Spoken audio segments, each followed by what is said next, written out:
Былтыр декабрда 13 жылга созулган жарандык согуштан кийин Хаят Тахрир аш-Шам тобу союздаштары менен Сириянын борбору Дамаскты басып, мурдагы президент Башар Асад Орусияга качкан. Хаят Тахрир аш-Шам тобунун лидери Ахмед Аль-Шара өлкөнүн өткөөл мезгилдеги президенти болуп дайындалган. Бирок ал өлкөнүн баардык аймагында бийлигин орното албай, өлкөнү бириктирүүгө күчүрөп жатат. Ал бир эле учурда Түркия, Орусия, Иран жана АКШ өңдүү мамлекеттердин саясий басымына каршы турууга мажбур болууда.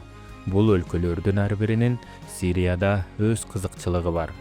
Ал эмне болгон кызыкчылыктар? Алдыда кеп кылабыз.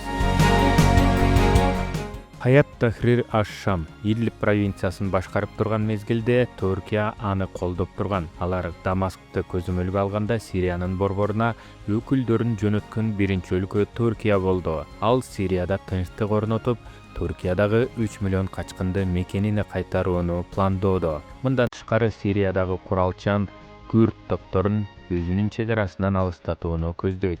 Анкара аларды душманы Курдистан жумушчу партиясы менен бирге деп эсептейт. Түркия Сириянын азыркы бийлигинен күрдтөрдүн автономиясын жоюшун каалап жатат. Бул жагынан максаттары бирдей, бирок Дамаск менен Анкаранын бул максатына Вашингтон тоскоолдук жаратышы ыктымал. Анткени ислам мамлекети менен күрөшүү үчүн 2014-жылы аскерлерин киргизген АКШ күрд кошундарын колдойт. Сириядагы америкалык контингенттин келечеги белгисиз. Буга чейин Трамп бул биздин согуш эмес деп айткан. Сириянын азыркы бийлиги алар менен дагы мамилени бузгусу келбейт.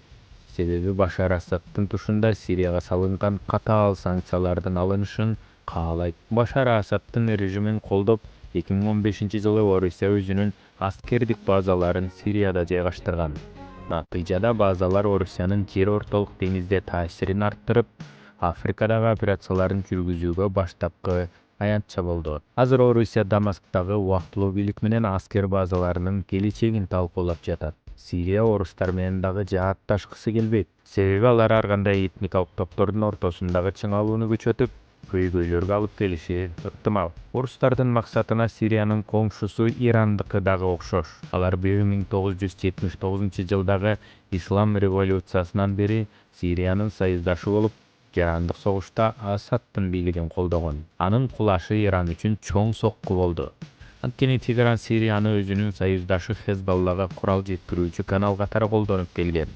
Иранда орустардай болуп Сириядагы таасирин калыбына келтирүү жолун таба албай жатат.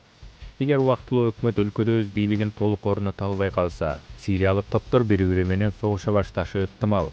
Анда Иран айрым куралдуу топторду колдоо аркылуу өлкөгө кайра кайтып келүүнүн жолдорун табышы мүмкүн. Ирандын мындай аракетине Израиль тоскоолдук кылмакчы. Аталган өлкө 1967-жылы Голан дөңсөсүн басып алган.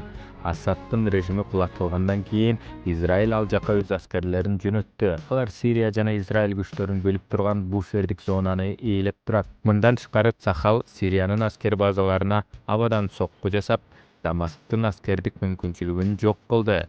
Ал эми региондо саясий жана стратегиялык кызыкчылыктары бар арабтар Сириянын учурдагы бийлигине шеттенүү менен мамиле кылышууда. Ошол эле маалда алар Сириянын калыбына келишин, араб чөлкөмү менен интеграцияланышын жана мындан ары Ирандын куурчагы болбошун каалашат.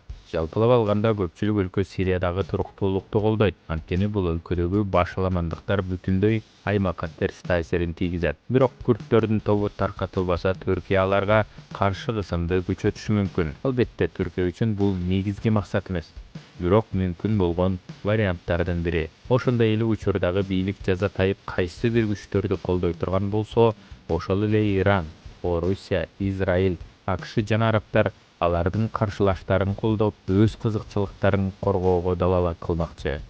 А сиздер кандай ойлойсуздар? Сирияда ушуну менен тынчтык орнойбу?